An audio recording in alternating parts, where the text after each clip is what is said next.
happens almost every time I hit record.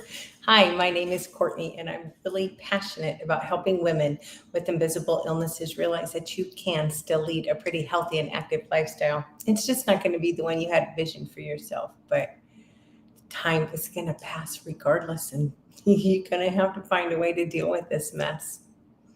So, my social media platform of choice, so funny to say this out loud, is Twitter. I freaking love Twitter, and I don't know why, because Twitter,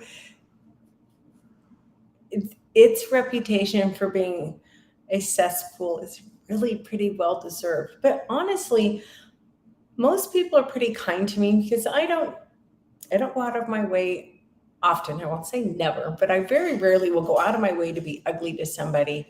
Um, I might disagree with them. I mean, yeah, I'll take a page from their book. If their post was snarky, I'll have a snarky reply. But I don't go after anybody's looks or anything like that, because A, looks is such low hanging fruit, and B, just why. There's enough reasons for me to, if I decide I need to give you a bad time, that I can find legitimate things to give you crap about. I got trolled today, and it was out of the blue, and it was just,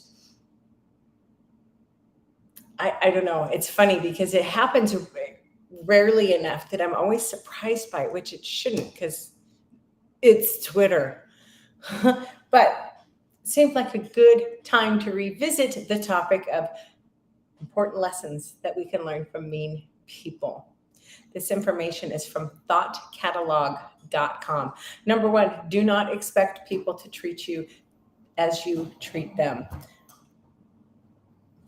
Yes, this sucks. This has been one of the hardest lessons for me in life. And in fact, this is kind of embarrassing to admit, but when people are nasty to me, my first reaction usually is to, so silly. How dare you? I'm nice. Well, you know what? I don't give a damn who you are. You're never going to be everybody's cup of tea. And you know what? That's fine. It really is. Would it be nice if they would just act like an adult and go about their business and leave you alone? Yeah. Is that always going to happen? Nope. That's just life. People are not a monolith.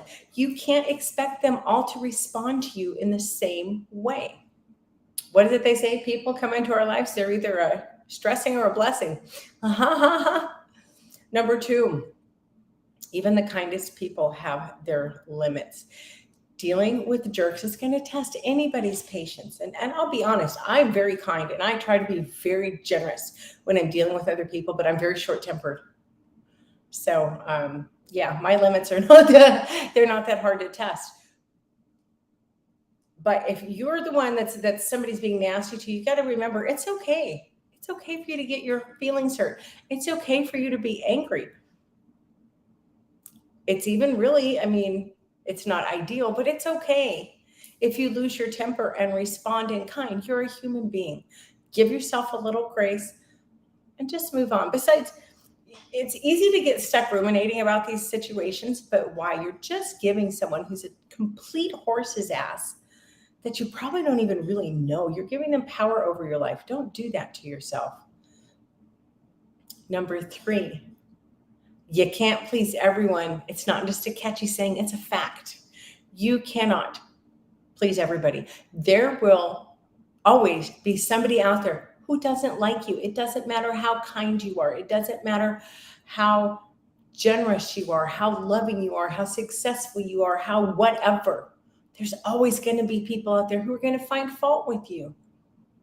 So the hell what? Why worry about those people? I was at a seminar years ago, and this, not specifically mean people, but talking about not being everybody's cup of tea and how you can't please everybody, that came up in the lecture. And boy, I did that wasn't a good segue, but I really liked the way that she presented it, because she's like, okay, so everybody's not going to like you. So what? All that means is you don't have to worry about that person anymore. That frees up your time and attention to focus on the people that you like and the company that you enjoy. Don't worry about these people. It doesn't even have to. This is for real life people too. This isn't just online stuff. Don't worry about people who don't like you, because you know what? you're not going to change their minds. Oh, you might, but it's really unlikely. So don't bother. Just let it go. Number 4, you need to remember that awful people don't just exist in movies. This is a harsh reality of life. Some people are just mean, crappy people. Look, people like that, people who are going to go out of their way to try to hurt somebody else, whether it be you or me, or it doesn't matter who, people who do that, they're damaged. Okay, they've got some kind of trauma that they have not healed from. They are carrying around hurt and they're just lashing out at everybody. You can't fix that, nor should you want to fix anybody else. That's on them. The harsh reality is some people are just going to be unpleasant. Limit your interactions with them as much as possible. I used to work with this lady. I know some of you have heard this, but it's a good story for these kinds of situations. I used to work with this woman who, she was really good at her job, but she was a bitch. She was just a bitch. We all hated having to deal with her. She was fairly high up in the hierarchy, so we all had to deal with her. And the big boss really liked her, which we also think that she might have had some dirt, but she was horrifyingly unpleasant. I had to really set and reinforce boundaries with her. I had to limit my interactions with her. Now, what I did with her, I couldn't gently ease her out of my life, which would have been ideal. But I caught myself one day. She works in a different building from me, and I was walking across the quad, or whatever you want to call it. I have no idea if that's even what we really call it, but that's what I call it. Anyway, I was walking across and I caught myself getting really full of anxiety and, oh my gosh, and she's going to do this and she's going to nitpick and she's going to, whoa, I am giving this crazy lady way too much power over my thoughts. So what I started telling myself for the rest of the walk was, okay, yes, she's going to nitpick me, but she has an eye for detail that I miss, because sometimes I'll get to doing like 10 or 15 of the same forms and I just start hurrying through them and I don't pay enough attention. I'll own that. I'm very good at my job, but that's one of my weaker areas. When I have a stack of the same thing to do, yeah, I can get a little sloppy, I'll be honest. But she was really good at catching errors. So I started looking at it from the perspective of, you know what, she's going to find my problems and I'll be able to fix them. And then I just really would set boundaries. In fact, I went in there one day and she said, well, you have an error on this form. And I'm like, okay, shoot me an email and I'll be happy to fix it when I get back to my desk. And she didn't like that answer, but I told her, look, I can't do anything about it here. And I'm certainly not going to stand here and let you browbeat me. So shoot me an email. I'll be really happy to take care of it. And that was it. I didn't get into any drama with her. I didn't play into any BS head games with her. I just set my boundary. Yes, I'll take care of it. Shoot me an email. And I left. I didn't give her a chance to give me any crap. Because why? If I just stood there and argued with her, that's not reinforcing the boundaries that I set, which was shoot me an email and I'll take care of it. But I'll also admit I was kind of, I don't want to say a coward. I prefer to think of it as just creative strategizing. If I had forms to drop off and I knew someone else was going over there, hey, would you hand these in since you're going to be right there? And most people were happy to do it for me. So I just limited my interactions with her, and it made a huge difference in my workplace happiness. Number 5, now this one's the hardest one for me. I'm always playing with stuff. Don't hold on to the hurt. Look, especially if somebody's gone out of their way to upset you, they've gone out of their way to be ugly and nasty to you, do you really think for 1 second they're going to be upset that you're crying about it, that you're angry about it? If anything, they're going to laugh their ass off knowing that they've had that kind of an impact on you. Don't give your power away to people like that. So how do you not hold on to the hurt? And again, this is something I struggle with, because I'm really good at ruminating and rehashing it. I should have said and I should have done. Well, you didn't. So don't give your power away. You need to meditate. I recently started meditating again, and it's been really surprising in just about a week, the difference that it's made in my anxiety levels, which of course means my stress levels. Journal. A journal is, in my opinion, which you know what they say about opinions, but a journal is one of the easiest, cheapest forms of self-therapy. Just get a little notebook, keep it by your bed, or maybe you have a desk that you like to sit at and write. I like to journal at the end of the day and get everything off my chest. And she did this and she did that. Get it all off your chest. Journal it. Get it out. Don't just carry it around with you. You know what else you can do? Now, don't be a gossip. Okay, there's a big difference between getting something off your chest and venting and gossiping.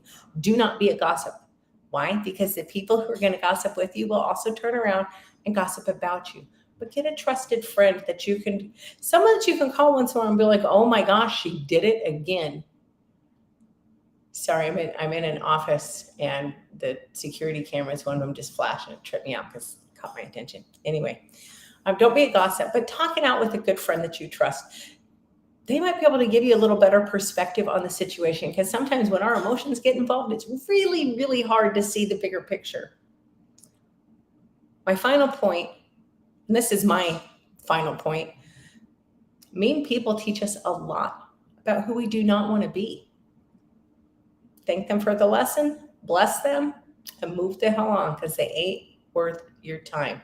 That is all I have for today. I told y'all I was going to try to get back into a regular Monday, Wednesday, Friday, and here it is Monday. So yay me. So I will be back Wednesday. I don't know what time. I will probably do it earlier than this, but my summer schedule is just, I'm working in a building. I'm working in a marijuana cultivation. I wasn't sure if I wanted to put that out there, but there it is. I'm in a cultivation facility and there's a lot going on, and it just varies day to day. So it can be hard to really plan things out, but we're also going to talk about time management this week, because I am not managing my time, and it's getting away from me. I can't believe that I've been here a month already and I don't have hardly any of the stuff that I wanted to have accomplished done. So that was a hell of a long way of saying I will be back Wednesday. I just don't know what time yet. Y'all take care.